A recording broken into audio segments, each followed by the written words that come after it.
Hello friends, my name is Kanaya Karya and this is the presentation of topic assigned to me, which is Apache Arrow.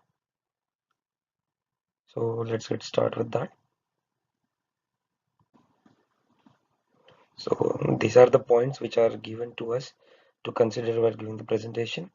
This is the tool and its intended use and comparison and differentiation between this Apache Arrow and the tool which we have seen previously and any example use of this tool. Introduction to Apache Arrow. Uh, Apache Arrow is a new top-level project. It is announced very recently, that is on February 17, 2016. Uh, it's it's just around 2 months now, so it's very new tool. So there are a lot of things coming on, a lot of developing is going on this tool. So in this presentation, we'll just provide you a brief introduction, means what is the intended use of this tool. So Apache Arrow is a columnar in memory layer that focuses on higher performance data processing. So it is nothing but means the main essence of this Apache Arrow is a columnar in memory layer. So we'll discuss on how it works actually in the coming slides. And it supports for both relational and complex data and is designed to work with any programming language, means it is a flexible to any of the programming language. That is the one of the key aspect of Apache Arrow. So it is not just a piece of software, but instead we can tell that this is a component with which we can accelerate analytics. Analytics can be faster with the help of this tool. Uh, as I told you in previous slide, it is a standard in-memory representation for columnar data, and it is suitable for implementing a high performance where you require very high performance in analytic. So this tool is very beneficial for it. That's what they're claiming right now. So few of the key points of Apache are this is fast, flexible, and standard. So in fast, it's like single input and multiple data. That's what we need nowadays. And the main essence, as I told you, columnar layout of data, better use of CPU cache. It's flexible means it is flexible with any of the programming language and can be interfaced with various other systems. And it is backed by many key developers, 13 major open source, so it is following all the standards required for big data. From few slides we are discussing on columnar in memory. What exactly is columnar in memory? So with the help of example we can understand this better. So as you can see, there is data, we have session ID, timestamp and source IP. We have four rows. What our traditional buffer does is on the left side, and what arrow memory buffer do is shown on right side. If you see traditional memory buffer, row 1 is stored as all the three values together, then row 2, row 3, row 4. But in arrow memory buffer, you can see that we have session ID stored in one means it completely is in column. So session ID, all session ID first, then timestamp for all, then source IP. So if you see that if you're running the query like select star from as shown there, select star from clickstream where session ID is this. So this is the structure of columnar in memory. Okay, let's see comparison with other tools of big data we have or we have seen with the newly introduced Apache Arrow. Here left side again shows our normal tools how it deals, and right side is arrow memory. So advantages of common data layer. If you can see that we have that copy and convert. So what when we are putting the data, we'll create the multiple copies or we'll convert the data in some format like CSV or some text format so that it's easy to read by other big data tools we have. And each system is having its own internal memory. And main thing is the time which we are wasting is in serialization and deserialization, because we have many data formats which we need to means which our system should be able to understand. So what we are doing is we are using the serialization and deserialization process. So half of the CPU timing, half, more than half, 70 to 80% of CPU time is wasted on serialization and deserialization. And similar functionality is implemented in multiple projects. But in Arrow memory, what all system utilize the same memory format. And the main headache that serialization and deserialization is not required in Arrow memory. It directly means project can share functionality.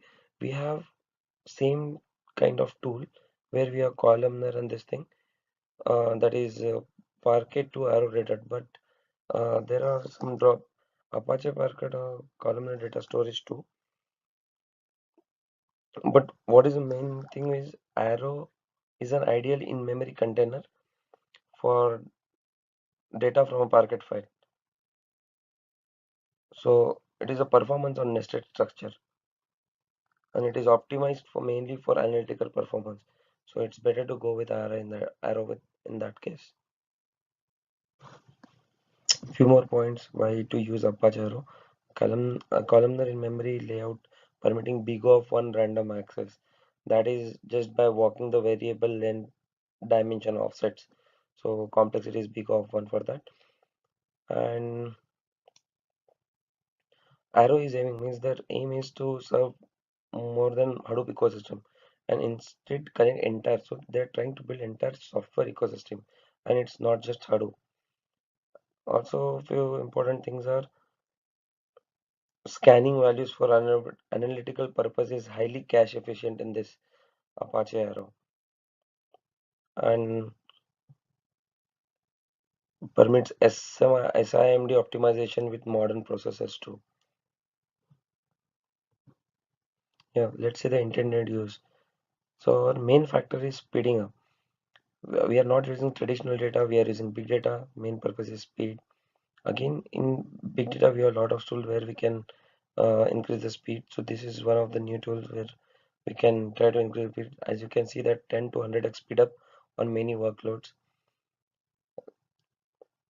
and its flexibility is more important. That we have a lot of programming languages, so it is designed in such a way that it can work with any programming language, and that is really the plus point for this. And moving data efficiently between systems, supports all kind of data, relational and complex data, and this common data layer enables to be best of breed systems. Okay, few more improvements in that Apache. It's like as I told you that serialization and deserialization is a costly process and even time consuming and even CPU usage consuming. So in this, in the two process of Arrow, what you can do is memory data. It can relocate the data from one process to another without serialization. As you can see, example is there. Spark could send Arrow data to a Python process for evaluating a user-defined function.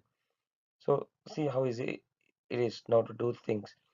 And second thing is Arrow data can be received from Arrow enabled database like system with costly deserialization on receipt. So it is means if Arrow enabled database, from there also we can access the data, but there is some procedure for that. And example for this is like Kudu could send Arrow data to Impala for analytics purpose. So this is Kudu and Arrow. So we have many other such things. Yeah, advantages as we are seeing from now on, we are seeing advantages only, and still I'm pointing that out. It's suitable for high performance analytics memory. Then it's a multi-system means it's looking towards the high end, that is the building a software system, not just big data system.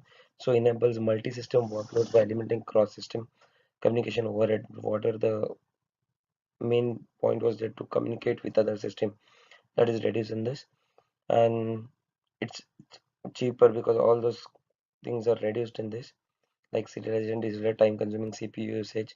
So it is cheap compared to other big data tools we have, and flexible for complex data type like JSON and other types.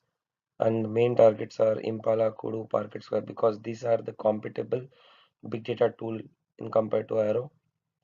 But I told you how Parquet and this differentiate. So as you can see, Arrow is extremely important as data interoperability has been one of the biggest roadblocks to tighter integration, and this tool has ability to overcome that. So it has a lot of future use. Well, future predictions shows that a significant percent of world's data will be processed through Arrow. So this might be one of the best tool we might have.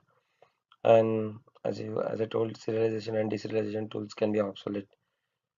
So it's a really good idea, and it will make the things faster.